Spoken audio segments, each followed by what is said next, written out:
السلام علیکم۔ آج ہم سیلاب زدگان کی امداد کے لیے جو کیمپس لگے ہوئے ہیں، تو اس سلسلے میں ہم حافظ آباد سے آگے پنڈی بٹیاں میں جلال پور روڈ پر یہاں پر موجود ہیں۔ میرے ساتھ شعبہ خدمت خلق پاکستان مرکزی مسلم لیگ کے مرکزی عہدیداران بھی موجود ہیں۔ میں ابھی اس کلپ کے ذریعے اپنے تمام جو ناظرین ہیں ان کو یہ پیغام دینا چاہوں گا کہ بہت سارے ہمارے دوست، بہت ساری ہماری فیملیز، بہت سارے جو عوام ہیں، وہ ان سیلاب متاثرین کی مدد کے لیے جب نکلتے ہیں تو عام طور پہ جب وہ انفرادی طور پر آتے ہیں تو سڑکوں کے کنارے جو بھیک مانگنے والوں کا جو بہت بڑا گروہ ہے، وہ عام طور پہ ان کو ہی وہ امداد دے کے چلے جاتے ہیں۔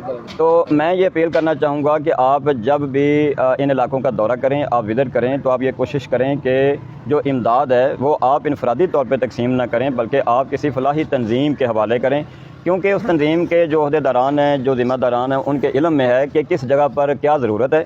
ان کو ابھی ناشتے کی ضرورت ہے، ابھی ان کو کھانے کی ضرورت ہے، ابھی ان کو کپڑوں کی ضرورت ہے، ابھی ان کے لیے رہائش کے انتظامات کرنے ہیں، یا ابھی ان کے لیے کچھ چیزیں ہم نے خریدنی ہیں۔ تو جو فیملیز ٹور پہ نکلتی ہیں وہ عام طور پہ نیکی کی نیت سے، مدد کی نیت سے نکلتے ہیں، لیکن وہ پھر غیر متعلقہ لوگوں کے حوالے اپنی ساری امداد کر کے آ جاتے ہیں۔ تو ابھی ہم الحمدللہ اس کیمپ پر بھی پہنچے، ہمارے دوست موجود ہیں، تو ہم یہ دیکھ رہے ہیں کہ یہ کشتی کا انتظام کر کے لوگوں کے لیے ایک جگہ سے دوسری جگہ لانے کا انتظام کر رہے ہیں۔ پھر انہوں نے یہاں ناشتے کا، چونکہ ابھی وقت ہے، صبح ہم پہنچے ہیں، تو ان کے لیے ناشتے کا انتظام کر رہے ہیں، کھانے کا انتظام کرتے ہیں۔ تو جو بھی چیزیں چاہیے ہوتی ہیں، تو میری یہ گزارش ہے کہ پاکستان میں آپ پاکستان مرکزی مسلم لیگ کا شعبہ خدمت خلق کام کر رہے ہیں، اسی طرح سے اور بھی بہت ساری تنظیمیں پاکستان میں کام کر رہی ہیں۔ تو بہرحال یہ پاکستان مرکزی مسلم لیگ کا ایک بہت بڑا نیٹ ورک بھی الحمدللہ یہاں پر یہ کام کر رہا ہے۔ آپ کے علاقوں میں بھی جہاں بھی آپ سیلاب کا علاقہ دیکھیں گے وہاں پر یہ دوست آپ کو ملیں گے۔